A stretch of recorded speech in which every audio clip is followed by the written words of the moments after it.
And guys, welcome back to Mind for Combat. So while I was out here in the beautiful Yorkshire Dales, I thought, you know what? Recently, me and Casey was recording a video which I accidentally deleted or some nonsense happened.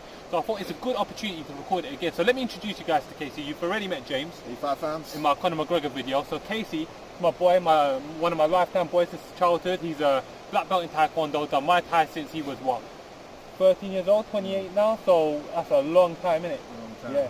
We watch every fight together. So I suppose the topic of this video was the announcements of the heavyweight fights. And one of the announcements is Dominic Breazeale versus Deontay Wilder.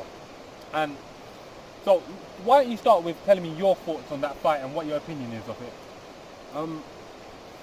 Firstly, I'm not really interested in that fight just because of the whole Fury thing. Yeah. I feel like that was the next fight for the fight fans. Yeah. After the first epic battle, we really needed to see. It wasn't settled. A draw wasn't good enough, innit? No. It was an epic fight, but we really needed a decisive winner, and I thought we were going to get that in the rematch the way they were talking. So this is a bit of a disappointment. That being said, we'll just see what happens. Deontay Wilder is always exciting to watch, but I'm not super hyped like I would be if it was a Fury rematch. So. So no, thanks for that, Casey. I completely agree. I feel like the Wilder Fury rematch was the one that appealed to everyone. But without getting into boxing politics too much and all the nonsense that was going on, I suppose one of the things that we should consider is that Breazeale, the Fury fight didn't work out, and Breazeale there sits as the mandatory. They've got some personal hatred between each other, and it seems like a genuine hatred. So James, what's your thoughts on the fight and the announcement of that fight? My thoughts on the fight is I'm quite excited about this fight. Yeah. I'm excited because Deontay Wilder and Dominic Breazeale, they've been going back and forth with each other verbally for quite a long time now, and I'm for one and glad to see that they're finally going to square off, get this done and over with, and settle this in the ring. I personally love a good grudge match. I'm looking forward to see these two go at it.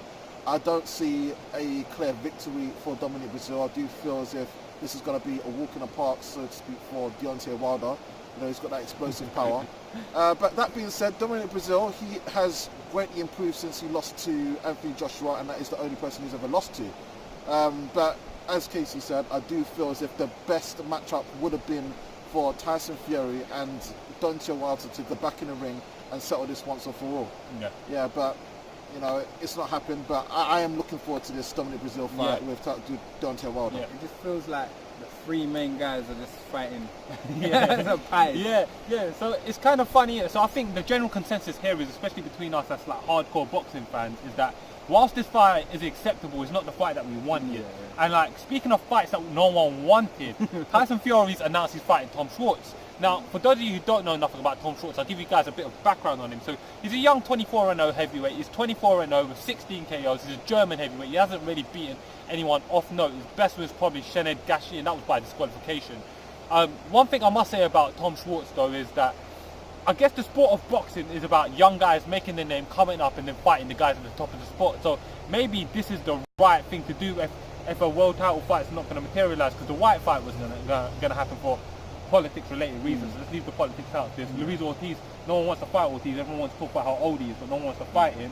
So the Tom Schwarz fight, is that acceptable, Casey? No, no, not really. Not for Fury. After all of the talk and talking about the way he went at Joshua for ducking people and manoeuvring, do you know what I mean? Obviously the politics got involved and him signing those deals, and I feel like too many members were like involved, too many pieces to get that made. But it's not really acceptable.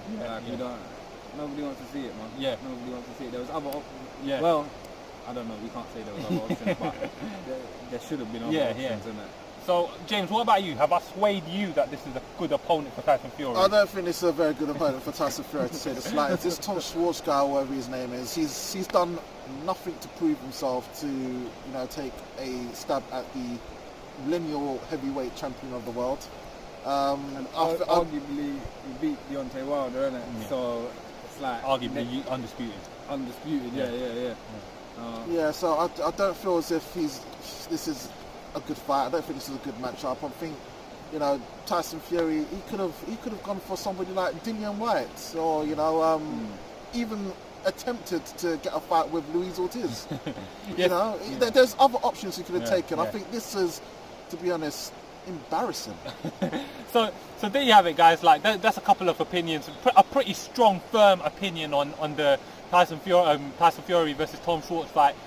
I suppose in a way, with me when it comes to boxing, I agree with both these gentlemen, innit? Like they're both correct. I don't think that this is the fight I wanted for Tyson Fury. I've learned with boxing, if you're going to be a fan, you got to take some stuff on the chin and learn to live with some stuff, as much as it stings and as much as you don't want it. I won't be staying up at 5 a.m. to watch that in America. Certainly none won't. of those fights. I won't be staying up to watch Anthony Joshua and the cabbage. I'm looking forward to Anthony Joshua and Joe Miller because, again, that's another grudge match. Yeah. I love a grudge match. Are you going to stay up? Are you going to stay up? You know, I will watch that. I will watch that. I love a grudge match. I can't miss it. Watch it the next day, innit?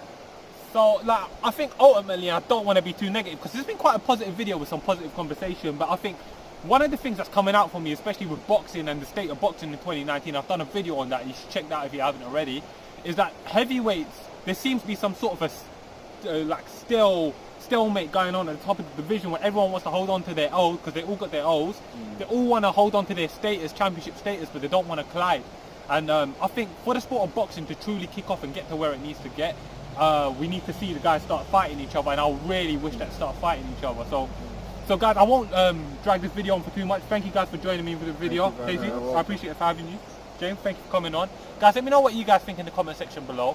Let's start a discussion going and let's see what you guys think about these fights, and if these fights are any more appealing to you guys than they are to us, and what would some other options have been for both of these guys. Let me know what you think, and thanks for watching, guys. Mindforcombat.